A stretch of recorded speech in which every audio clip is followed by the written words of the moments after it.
Students, हम लोग पिछले क्लास में पढ़े थे कि what is transpiration, what are the kinds of transpiration and what are the factors that control the process of transpiration. Transpiration क्या है, ट्रांसपिरेशन की कितनी किस्में होती हैं, या पौधों के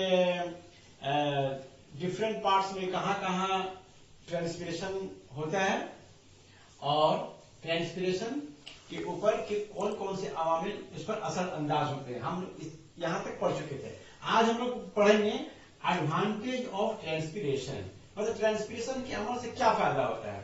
तो देखिए, ट्रांसपिरेशन के अमल से जो फायदे होते हैं वो यहाँ पर लिस्ट कर दिया गया है। एक नंबर में एसेंट ऑफ सैप, दूसरा है लॉस ऑफ एक्सेस वाटर, तीसरा है कूलिंग इफेक्ट, चौथा है डिस्ट्रीब्यूशन ऑफ मिनरल्स, पांचवा है रेनफॉल, और last but not the least sweetness of fruits.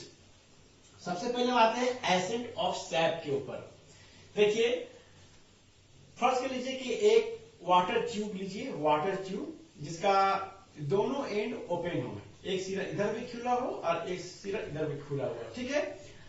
और एक बाल्टी जो पूरा पानी से भरा हुआ है, ठीक है। उस पानी से भरे हुए बाल्टी में ट्यूब का एक एंड उसमें डुबो दीजिए, और जो दूसरा एंड है उसको मुंह में रखकर टानिए। क्या होगा, पानी जो है उस एंड से निकलना शुरू हो जाएगा, ठीक है।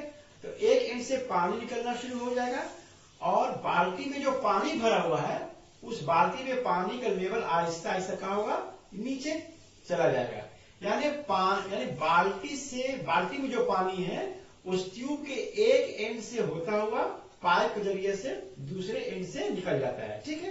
तो ये क्यों होता है कि पाइप के अंदर में एक फोर्स काम करता है, एक फोर्स पैदा हो जाता है, ठीक है। उस फोर्स की वजह से पानी जो है ट्यूब के दूसरे एंड से निकलना शुरू हो जाता है। इसको हम बोलते हैं सक्शन फोर्स, इसको बोलते हैं सक्शन फोर्स, SUCTION,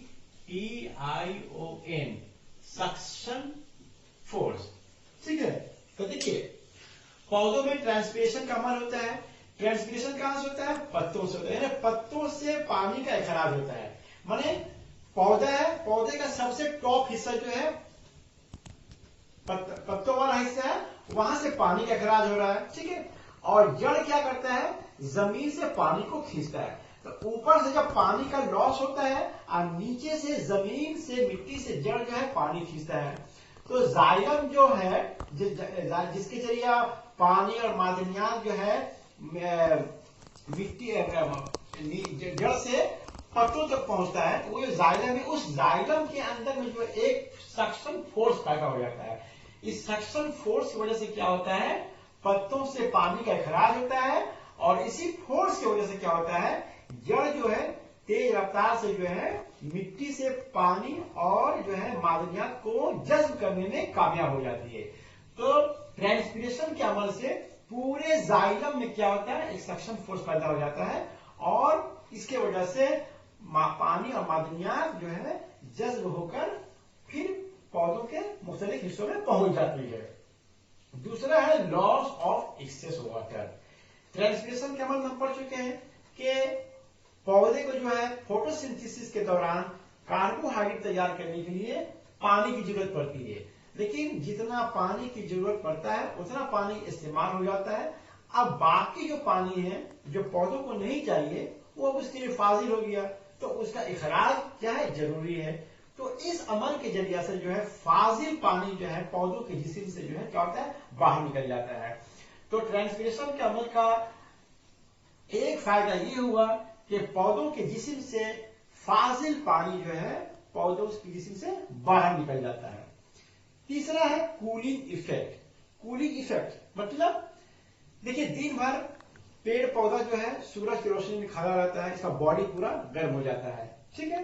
लेकिन ट्रांसपिरेशन के अमल से क्या होता है, पानी भाप बनता है, और भाप बनने के लिए क्या क्या चाहिए, एनर्जी चाहिए, ठीक है। इसलिए पानी को जब हम गर्म करते हैं तो पानी जो है भाप बन जाता है। तो पत्तों से जो पानी जो है भाप बनकर निकलता है उसके लिए जो है एनर्जी चाहिए।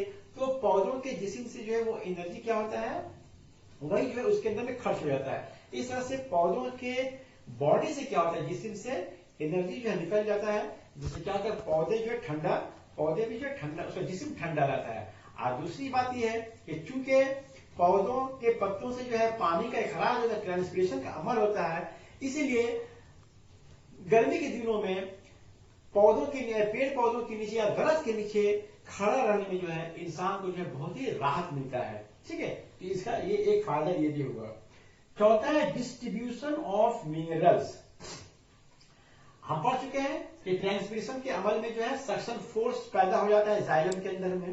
ठीक है, और पानी का इखराज होता है पत्तों के जरिए से। अब ऊपर से पत्तों से पानी निकल गया, अब पौधों को पानी चाहिए, तो वो क्या होता है फिर जो है ट्रांसपिरेशन की वजह से क्या होता है, फिर मिट्टी से जो है सॉइल से, मिट्टी से जो है मादनियात और पानी जो है फिर जो है पौधों के पूरे बॉडी में क्या होता है पहुंच जाता है। तो ट्रांसपिरेशन का अगर अमल नहीं होगा तो जड़ भी जो है पानी से जो है, जड़ भी जो है पानी या मादनियात को मिट्टी से नहीं खींच पाएगी या जज्ब कर नहीं पाएगी। तो ट्रांसपिरेशन के अमल से जो है जड़ें जो है मिट्टी से, जमीन से पानी और मिनरल्स को जज्ब करने में कामयाब होती है।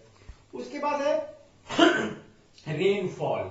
हम लोग जानते हैं कि वाटर वेपर जो है जब आसमान में जब जाता है, आसमान की बुलंदी पर जाता है, तो वहां जाकर यही वाटर वेपर जो कंडेंस होकर जो है वाटर ड्रॉपलेट्स बन जाता है, जिससे क्लाउड्स का फॉर्मेशन होता है। तो अब देखिए पत्तों से क्या होता है, ट्रांसपिरेशन के अमल में क्या होता है, ट्रांसपिरेशन के अमल में पत्तों से आबी बखरात निकलता है, वाटर वेपर निकलता है, पानी का इखराज होता है in the form of water vapour.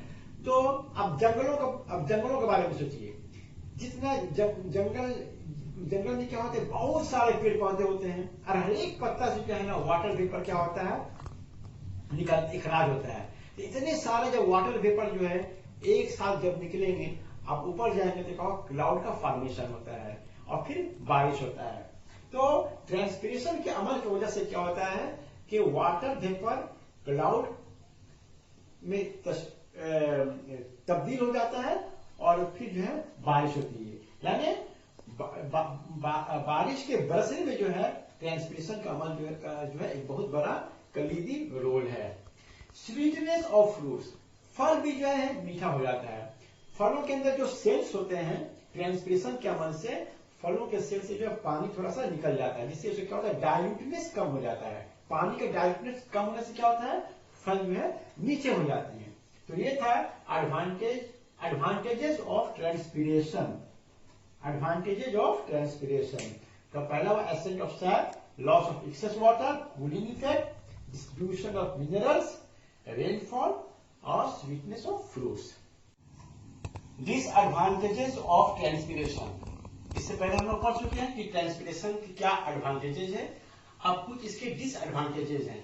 तो हम लोग देख लेते हैं कि ट्रांसपिरेशन के अमल से कौन कौन सा जो है डिसएडवांटेजेस है। पहला नंबर है विल्टिंग ऑफ लीव्स। देखिए गर्मी के दिनों में जो खूब ज्यादा गर्मी पड़ती है तो हम लोगों के बॉडी से कभी कभी जो है पसीना बहुत ज्यादा निकल जाता है, जिसकी वजह से क्या होता है बॉडी में पानी की कमी हो जाती है, जिससे डिहाइड्रेशन पैदा हो जाता है। ठीक है, उसी तरह से पत्तियों में क्या होता है जब खूब सख्त गर्मी पड़ती है तो पौधों के पत्तियों से जो है ना ज्यादा इखराज पानी का हो जाता है, वाटर वेपर का। माने ट्रांसपिरेशन के अमल से पौधों के जिस्म से बहुत ज्यादा मिकदार में पानी निकल जाता है, जिसकी वजह से क्या होता है पत्ते जो है मुरझा जाते हैं। तो इसको कहते हैं विल्टिंग ऑफ लीव्स। तो ये एक जो है डिसएडवांटेज है। दूसरा है स्लो मेटाबॉलिज्म। देखिए पेज नंबर 98 में लिखा हुआ है कि अक्सर पानी के इखराज की वजह से खलियों में पानी कमी हो जाती है। माने वही ट्रांसपिरेशन के अमल से जब ज्यादा पानी निकल जाता है, खलियों से निकल जाता है, सेल से निकल जाता है, तो उसके अंदर मेटाबॉलिज्म का जो प्रोसेस है वो क्या होता है सुस्त पड़ जाता है, उसकी रफ्तार धीमी हो जाती है। ठीक है, तो मेटाबॉलिज्म के ऊपर असर पड़ता है, इसके रफ्तार में सुस्ती आ जाती है। तीसरा है स्लो ग्रोथ। देखिए इखराज बखारात की जागतिक वजह से खलियों के अंदर पानी का दबाव कम हो जाता है, नतीजे में खलियों की बालिगी मुतासिर होती है। मतलब वही कि खलियों से जो है ना, खलियों के जो सेल खलियों से ज्यादा मिकदार में पानी निकल जाता है, तो उसके बालिगी भी क्या होती है, रुक जाती है, या उससे मुतासिर होती है। और है स्लो फोटोसिंथेसिस, यानी फोटोसिंथेसिस या नूरी तरकीब का अमल ये भी सुस्त हो जाता है या इसकी रफ्तार धीमी हो जाती है। देखिए, पानी के ज्यादा इखराज के नतीजे में स्टोमेटा के गार्ड सेल्स में पानी का दबाव कम हो जाता है, जिससे स्टोमेटा बंद हो जाते हैं। अब स्टोमेटा क्या होगा, बंद हो गया। तो स्टोमेटा बंद होने से क्या होगा, चूंकि हम जानते हैं कि जो फोटोसिंथेसिस के लिए पौधों को जो कार्बन डाइऑक्साइड गैस की जरूरत पड़ती है, वो गैस स्टोमेटा के जरिए ही जो है पत्तों के अंदर में पहुंचता है। अब चूंकि स्टोमेटा का जो स्टोमेटा चूंकि बंद हो गया, इसलिए कार्बन डाइऑक्साइड गैस का इंटेक जो है वो बंद हो जाएगा, इसलिए इसके फोटोसिंथेसिस के अमल पर भी जो है इसका असर होता है। तो इसकी वजह से कार्बन डाइऑक्साइड पत्ती के अंदर दाखिल नहीं होने पाती है और नतीजे में नूरी तरकीब का अमल सुस्त पड़ जाता है। तो ये है ट्रांसपिरेशन के डिसएडवांटेजेस। पहला, पत्तों का मुरझा जाना, क्योंकि पत्तों से ज्यादा पानी का खराब हो जाता है। मेटाबॉलिज्म और ग्रोथ का अमल सुस्त पड़ जाता है और फोटोसिंथेसिस का अमल भी जो है सुस्त हो जाता है या रुक जाता है, क्योंकि स्टोमेटा के बंद हो जाने से कार्बन डाइऑक्साइड गैस का एंट्री जो है वो जो है बंद हो जाता है। तो ये था डिसएडवांटेजेस। तो उम्मीद करते हैं कि आज का क्लास आपको समझ में आया होगा। Thank you very much.